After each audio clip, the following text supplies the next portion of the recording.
오늘 하나님의 말씀은 열왕기하 18장 13절로 25절 단락입니다. 히스기야 두 번째라는 제목으로 살펴보겠습니다. 이 열왕기가 남유다 왕국 그리고 북이스라엘 왕국이 여호와 섬기기를 거부하는 거예요. 그리고 계속해서 이방 우상들을 섬기는 죄를 범해요. 그러면 여호와께서 그 시내산 언약 그대로 불순종은 심판이잖아요. 저주받아 멸망하게 될 거라고 계속 이야기를 해오는 겁니다. 이 열왕기가. 그래서 우리가 지금까지 살펴본 바대로 북이스라엘이 이제 주전 722년 무렵 이때 이제 여호와의 심판대로 예언대로 멸망한 거예요. 그러니까 북이스라엘이 아시리아에 의해서 멸망당했단 말이에요. 그럼 그 밑에 있는 이제 남유다 왕국, 이거 굉장히 이제 조심해야 되죠. 그래서 남유다도 북이스라엘처럼 결국 멸망하겠구나. 이거 우리가 이제 생각해 볼 수가 있어요. 오늘 본문을 보면 이 북이스라엘을 멸망시킨 아시리아, 거기에 산헤립 왕이 남유다를 침략하는 일을 기록하고 있어요. 북이스라엘 왕하고 달리 남유다에는 때때로 이게 신실한 믿음을 지닌 왕이 나타나는데 그 왕의 한 사람이 오늘 히스기야 왕이에요. 그래서 이제 북이스라엘이 멸망하고 남유다도 멸망을 향해 치다 가는데 거기에 벼랑 끝에 몰린 나라 운명을 갖다가 히스기야 왕 믿음의 왕이 드러나 즉위함으로 인해 가지고서 이제 나라의 운명을 갖다가 구하는 걸 우리가 볼 수가 있어요. 그래서 오늘 이야기 이 단락 초점이 뭐냐면 매우 풍전등화 같이 이렇게 위태로운 상황에 처한 남유다, 그걸 히스기야가 어떻게 믿음으로 극복하는가, 이거를 이제 우리가 한번 살펴보면 됩니다. 오늘 본문 열왕기하 먼저 13장 13절로 16절 단락이 이제 남유다를 침공한 아시리아의 산헤립을 히스기야가 달래는 내용이에요. 히스기야 왕 제14년에 아수르야 왕 산헤립이 올라와서 유다 모든 견고한 성읍들을 쳐서 점령하매 유다의 왕 히스기야가 라기스로 사람을 보내어 아수르 왕에게 이르되 내가 범죄하였나이다. 나를 떠나 돌아가소서. 왕이 내게 지우시는 것을 내가 당하리이다 했더니 아수르 왕이 곧 은 300달란트와 금 30달란트를 정하여 유다 왕 히스기야에게 내게 한지라. 히스기야가 이에 여호와의 성전과 왕궁 곳간에 있는 은을 다 주었고 또 그때 유다 왕 히스기야가 여호와의 성전문의 금과 자기가 모든 기둥에 입힌 금을 벗겨 모두 아수르 왕에게 주었더라. 그러니까 이제 히스기야 왕 14년에 아시리아의 왕 산헤립이 남유다를 쳤단 말이에요. 이때 이제 이게 주전 701년 이제 무렵인데 산헤립이 대군을 이끌고 진군해 와갖고 순식간에 유다의 영토를 모두 다 점령한 거예요.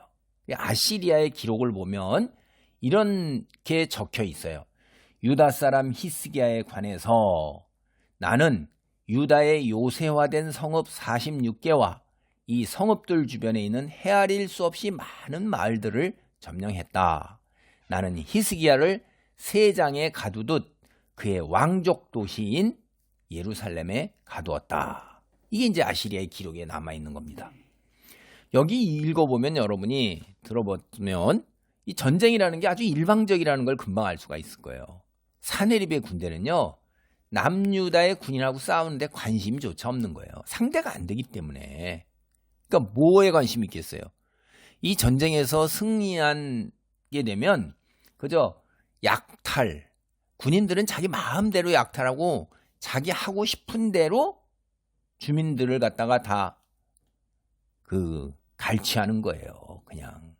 그러니까 참 이게 가족이 참 특히 여자들, 아이들 이게 참 기가 막힌 상황에 처하는 겁니다. 그러니까 남유다는 이게 당대 강대국이란 말이에요. 감당할 수가 없어요. 이 침입을. 예. 그러면 산헤립이 왜 이렇게 분노해가지고서 유다를 쳐왔을까요? 그 사실 이제 고대 근동 당대 문화적 풍습이 그래요. 종주국이 있고 그 종주국을 조공을 바치면서 떠받드는 그 밑에 이제 종속된 나라들이 있어요. 그러면 종주국에 이제 왕이 바뀐단 말이에요. 그러면 이제 조공을 바치던 나라들이 반역을 해요. 이게 그냥 관례처럼 그렇게 하는 거예요. 일단 반역을 하고 보는 겁니다. 그래서 이제 아버지요 사네립은요, 아버지 사르곤이 전쟁터에서 죽자 이제 아버지 뒤를 이어서 왕위에 올랐단 말이에요. 그런데 이때 국제 정세가 무로닥 발라단이라는 바벨론이 이제 왕이 즉위하면서 바벨론이 발흥하기 시작했어요. 그리고 서쪽에서는 이제 두로, 그 지중해에 면한 두로, 시돈, 그리고 유다를 포함한 또 가나안의 이 밑에 많은 이방 나라들 많잖아요. 그런 나라들이 다 아시리아에 반역을 하는 겁니다. 그러니까 사네립이 이제 그거를 진압을 못하면 뭐 계속 쇠퇴하고 이제 그 조공을 안 바치면서 그들이 독립해 나가는 거죠. 그러니까 왕으로서 가만둘 수가 없는 거예요, 사네립이. 그래서 바벨론의 무로닥 발라단을 최종적으로 진압한 거예요. 아직도 바벨론이, 물론 이제 세월이 흘러가면 아시리아가 바벨론에서 완전히 멸망하지만 아직은 이제 발흥하는 초기이기 때문에 아시리아가 강국이라서 결국 사네립이 바벨론을 진압해요. 그리고 나서 그다음에 이제 나머지 서쪽으로 이렇게 보면서 그 나라들을 이제 진압을 해야 되잖아요. 그래서 남유다를 치는 겁니다. 그러니까 이제 히스기야가 아이고 부랴부랴 라기스에다가 사신을 보내서 사네립이 있는 곳에 우리가 잘못했습니다. 철수만 해주시면 요구하는 건 무엇이든지 다 드리겠습니다. 이제 표준 세번역으로 14절 말씀이에요, 이게. 그러니까 라기스가 예루살렘 남서쪽 50km 떨어진 거예요. 멀지도 않아요. 그래서 이미 벌써 여기 오기 전에 두로, 시돈, 그리고 블레셋 다 점령당했어요. 그리고 이집트 군대까지도 다 물리친 거예요. 이 라기스 고고학자들이 이때 지층을 계속 이렇게 떡시루처럼 계속해서 수천 년이 내려오잖아요. 그 고고학 발굴을 했는데 이때 시대에 이제 지층에 벌써 1,500여 명의 유해가 발굴이 되어요. 사네립이 이곳에서 가나안 사람들을 대량 학살한 흔적. 그러니까 성경에 나오는 이야기는 이 고고학적으로 하면 그거 다 일치해요, 이게. 그런데도 사람들은 성경을 안 믿죠. 사네립이 히스기야에 요구한 게 이게 엄청난 겁니다. 은 300달란트가 약 24톤이에요. 24톤. 그리고 금 30달란트는 약 2,400kg입니다. 금. 엄청난 거죠. 그래서 지금 남아있는 이제 그 기록 이런 걸 보면 사네립이 히스기야로부터 이런 은과 금을 빼앗았다는 것이 남아 있어요. 그래서 사네립이 빼앗은 그 기록은 여기 성경하고 보다 더 많아요. 그 한 500달란트 정도 차이가 나는데 사네립이 다른 도시들을 다 점령해 버렸다고 그랬잖아요. 거기서 빼앗은 것을 포함한 걸로 이제 이해를 하면 됩니다. 그래서 히스기야가 이제 어떻게 하겠어요? 방법이 없으니까 자기 성전 그리고 왕궁의 보물 창고를 다 털어 이걸 만드는데 부족하니까 성전 문이나 자기가 성전 기둥에 입혔던 금까지도 다 벗겨서, 그러니까 이게 그냥 굉장히 살려고 발버둥 치는 걸 우리가 여기서 볼 수가 있어요.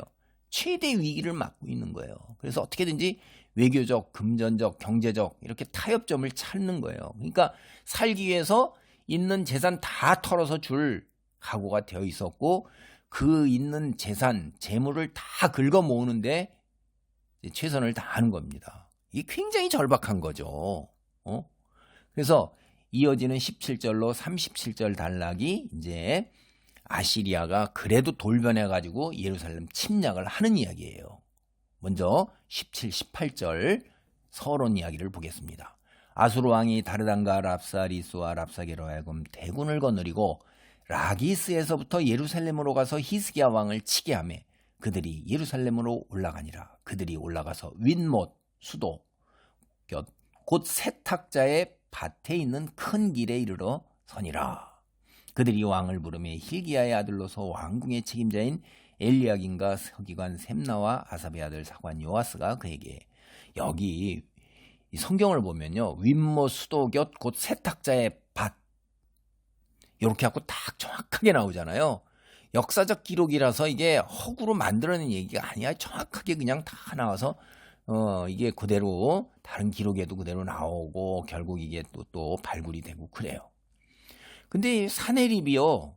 돈을 받으면 당대 관례가 이제 치려던 나라를 치지 않는 거예요. 그게 관례적으로 풍습적으로 그런 거예요. 쳐봐야 자기도 돈이 많이 들고 그 다음에 일단 약탈을 해서 전쟁에 승리해서 얻을 만한 거를 다 얻었으니까 자기도 돌아가는 거죠. 근데 사내립이 그렇게 하지를 않아요. 돈대로 받고 여전히 히스기야를 치겠다. 이게 이제 사내립이 히스기야에 대해서 그 보복을 하는 것도 있고 그냥 자기 마음대로 하는 거예요. 그냥 종주국이 종소국에게 일방적으로 속된 말로 요새 갑질, 일방적 행패죠. 그러니까 히스기야 입장에서 보면 돈은 돈대로 쓰는데 돈 쓰기 이전의 운명하고 똑같아야 되는 거예요. 멸망하게 되는 거예요. 돈이 효력을 많이 못하는 거죠. 근데 이제 당대 아시리아가 그 정책이 어땠냐면 자기에게 반역한 종속국의 왕을 아시리아 사람으로 갈아치워요. 그냥. 그래서 두로의 왕도 이미 교체되었고 이제 남유다 왕도 갈아치려고 이렇게 하는 걸로 볼 수도 있어요. 이제 히스기야 즉 남유다 전체가 나라가 세워진 이래 최고의 위기를 맞이한 겁니다. 사실 운명은 결정된 거예요. 현실적 눈으로 보면 사내립이 히스기야하고 그 남유다 예루살렘 얼마나 깔보았어요. 오지도 않아요. 50km 떨어진 라기스에 머물면서 랍사리스와 랍사기의 군대를 주어서 그냥 예루살렘 치게 하는 거예요. 야, 여기에 이제 현실은 이런 거예요. 운명은 다 결정된 건데 히스기야가 과연 어떻게 이거를 극복할 수 있을까? 믿음 하나만 가지고 극복할 수 있을까? 현실의 눈으로 보면 굉장히 답답한 거죠. 근데 이제 랍사게가 이끌고 온 아시리아 군대가 저수지 수로 곁에 있는 빨레터로 가는 큰 길가에 포진을 한 겁니다. 아스 시대에 이곳이 아람하고 북이스라엘 연합군이 쳐들어왔을 때 이사야가 아하스를 만난 곳이 바로 이곳이에요. 이사야 7장 3절을 보면 이곳이 이제 사실 군사적 요새라는 걸 우리가 알 수가 있어요. 그래서 두 나라 군대가 서로 대치했었죠. 그래서 히스기야가 혹시 침략군하고 타협할 여지가 있는지 알아보기 위해서 자기 옆에 있는 3명의 국내 대신 hil기야의 아들 엘리야김, 서기관 셈나, 아삽의 아들 기록관 요아 이렇게 랍사게를 맞이하러 이제 보낸 거예요. 히스기야는 어떻게 해서든지 간에 외교적으로 경우에 따라서는 경제적으로 이거보다 더 큰 대가를 치르다 할지라도 해결하려 하는 거예요. 그러니까 왕위를 보존하고 나라가 멸망하지 않도록 어떻게 하려고 그러는 거예요. 근데 여러분 이야기가 이게 진행되고 성경을 보면 타협에 관심이 없어요. 히스기야가 무엇을 제시해도 관심이 없는 거예요. 그러니까 제가 앞에서 말씀드린 것처럼 아시리아가 남유다를 침입한 목적 히스기야를 없애버리고 자기 마음에 드는 왕 그냥 자기가 세우려고 그러는 것만이야. 그것밖에 없던 거예요. 그래서 열왕기하 18장 19절로 25절 달라 여기에 주요한 내용은 어디다 보냐면 무엇을 의지하느냐 하는 거예요. 무엇을 의지하느냐. 제가 19장 22절 먼저 한번 보겠습니다. 랍사게가 그들에게 이르되 너희는 히스기야에게 말하라. 대왕 아수르 왕의 말씀이 내가 의뢰하는 이 의뢰가 무엇이냐? 내가 싸울 만한 계교와 용력이 있다고 한다마 이는 입에 붙은 말뿐이라. 내가 이제 누구를 의뢰하고 나를 반역하였느냐? 이제 내가 너를 위하여 저 상한 갈대 지팡이 애굽을 의뢰하도다. 사람이 그것을 의지하면 그의 손에 찔려 들어갈지라. 애굽의 왕 바로는 그에게 의뢰하는 모든 자에게 이와 같으니라. 너희가 내게 이르기를 우리는 우리 하나님 여호와를 의뢰하노라 하리라마는 히스기야가 그들의 산당들과 제단을 제거하고 유다와 예루살렘 사람에게 명령하기를 예루살렘 이 제단 앞에서만 예배하라 하지 아니하였느냐 하셨나니. 그러니까 이제 예루살렘 성문 밖에 도착한 이 랍사게가 큰 소리로 외치는 거예요. 이게 지금 위대한 왕이신 아시리아의 임금님께서 이렇게 말씀하신다. 이러는 거예요. 그러니까 위대한 왕이다. 이게 이제 침략자들의 교만함을 드러내는 일반화된 그 고전적인 표현이에요, 당대. 그리고 이어지는 랍사에게 메시지 요지 간단한 거예요. 쥐뿔도 없으면서 뭘 믿고 까부냐? 이런 말을 이제 외교적으로 이렇게 둘러서 얘기한 거예요. 문제는 여기서 본질이 뭐죠? 제가 말씀드렸잖아요. 유다 사람들이 히스기야 비롯해서 과연 무엇을 의지하느냐 하는 거예요. 이어지는 열왕기하 18장 23절로 25절 말씀 보세요.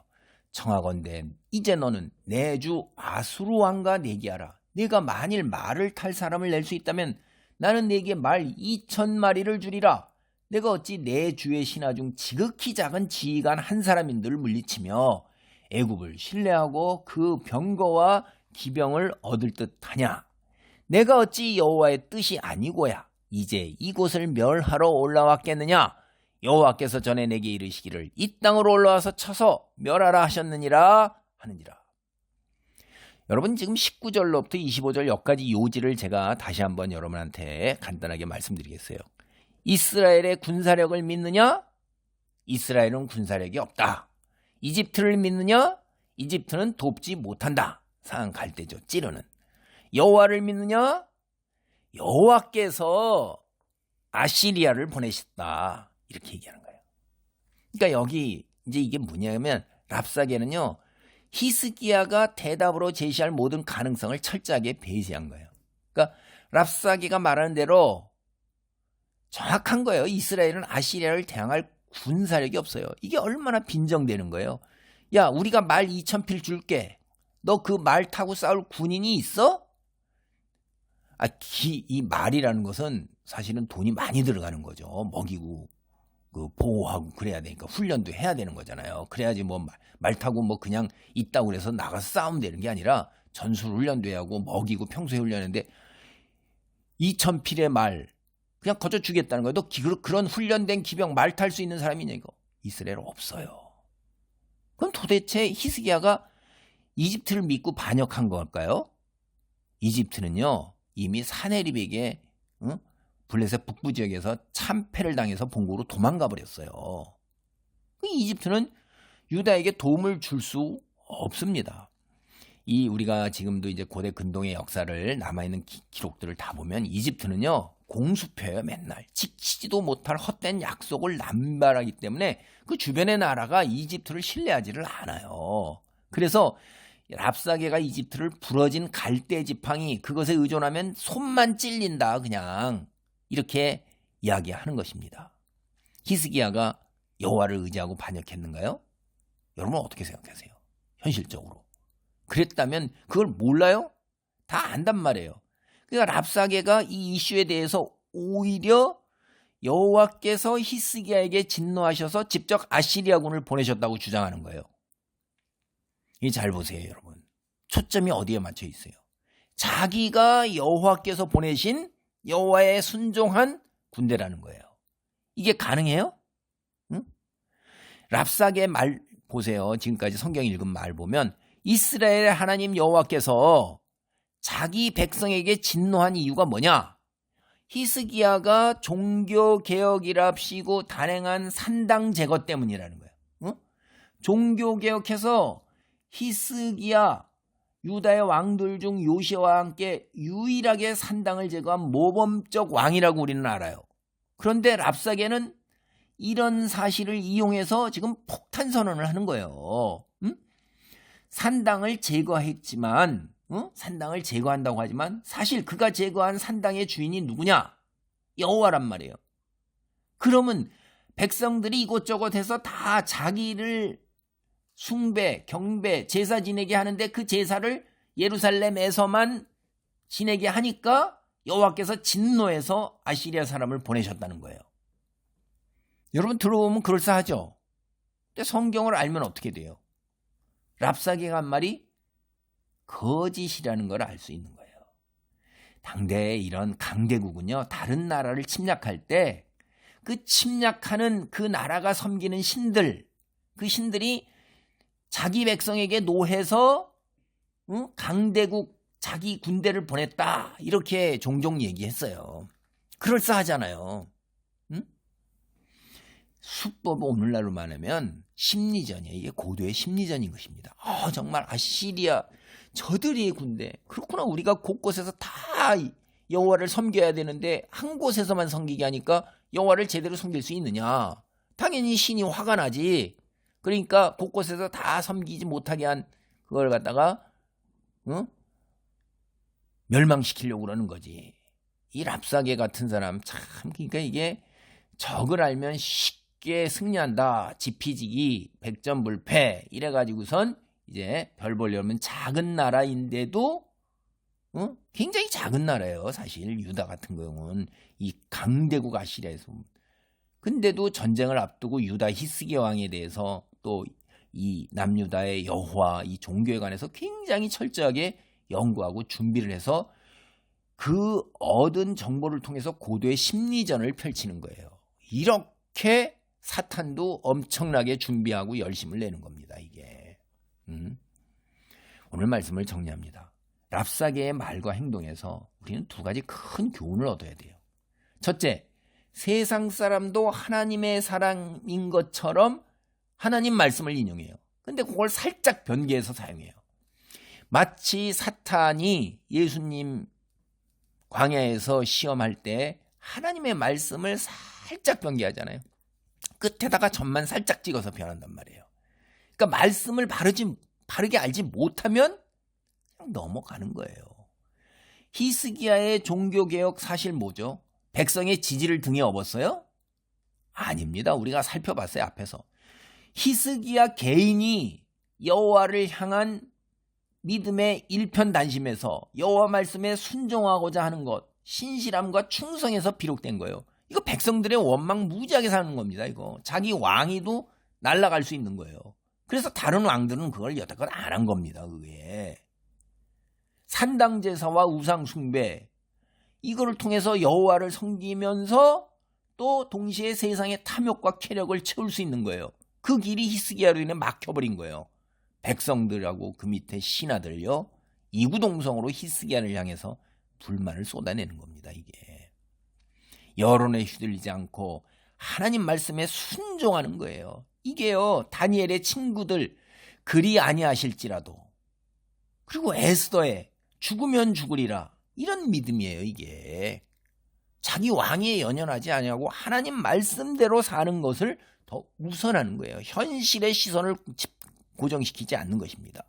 세상의 것들을 배설물로 내려놓고 세상의 것들에 대한 탐욕을 내려놓고 하나님 말씀에 순종하는 것을 우선적으로 선택하고 결단을 내려서 살았던 사도 바울 그런 사람 같은 에스더 같은 다니엘의 친구들과 같은 그런 선택과 결단, 실행 이게 없는 사람은 이렇게 살 수가 없어요.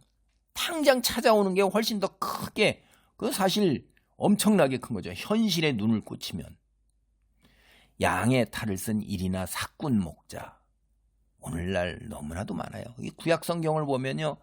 대부분 선지자들이 거의 다 양의 탈을 쓴 일이나 사꾼 목자예요. 귀에 듣기를 원하는 그런 말만 전해요. 하나님 말씀 하나님께서 보내신 그래서 성경으로 남아있는 선지자들 여러분 성경 읽어보세요. 얼마나 고단하고 힘들었습니까? 백성이나 왕이 가까이 하질 않아요. 듣기 싫어해요. 심지어 그들을 돌로 때려 죽이고 전해오는 거에 하면 톱으로 썰어 죽였어요. 다 도망가서 있고 그래갖고 심지어 하나님 나 좀 걷어가 주시옵소서라고 엘리야는 하나님께 간구했던 거예요. 그게 인간은 영적인 안목이나 귀가 쉽게 열리지 않아요. 세상의 것들, 이 세상의 풍요와 안락함이 먼저예요. 거의 대부분 그렇습니다. 그래서 신앙이 그걸 하나님을 통해서 매달려서 우상을 숭배하듯이 그렇게 정성과 치성을 드리고 내가 그렇게 충성 헌신하면 그 대가로 하나님께서 내게 복을 주실 것이다.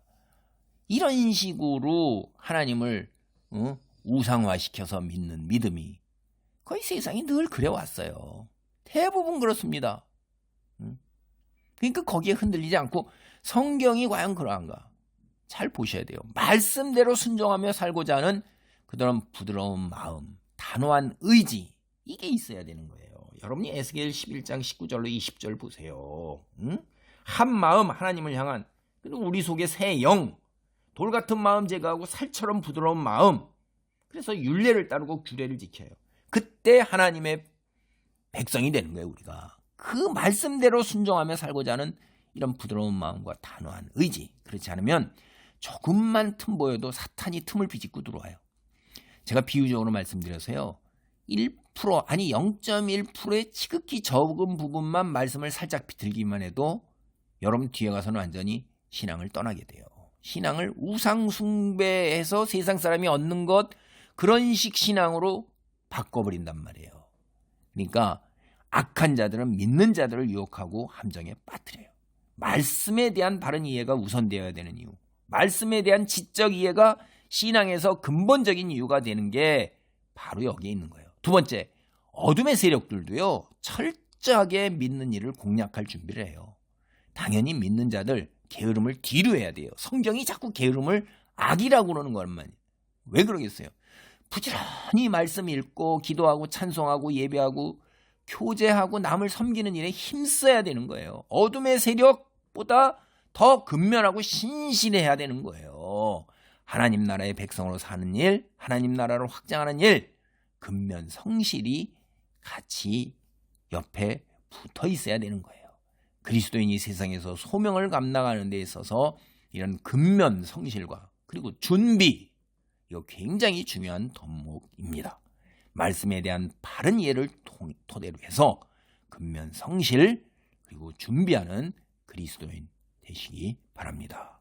할렐루야. 하나님 감사합니다. 어둠의 세력들도 열심을 다하는데 우리가 하나님의 백성으로서 정말 근면 성실 준비, 아버지 기름을 준비하는 슬기로운 처녀처럼 아버지 하나님이여 이렇게 믿음대로 순종하기 위해서 근면 성실하고 준비하는 이런 품성을 갖출 수 있도록 도우시고, 말씀을 바르게 위해서 우리의 틈을 비집고 들어오는 어둠의 세력들을 바른 말씀에 대한 이해를 토대로 하여 물리칠 수 있도록 주여 우리를 붙들어 주옵소서. 예수님의 이름으로 기도합니다. 아멘.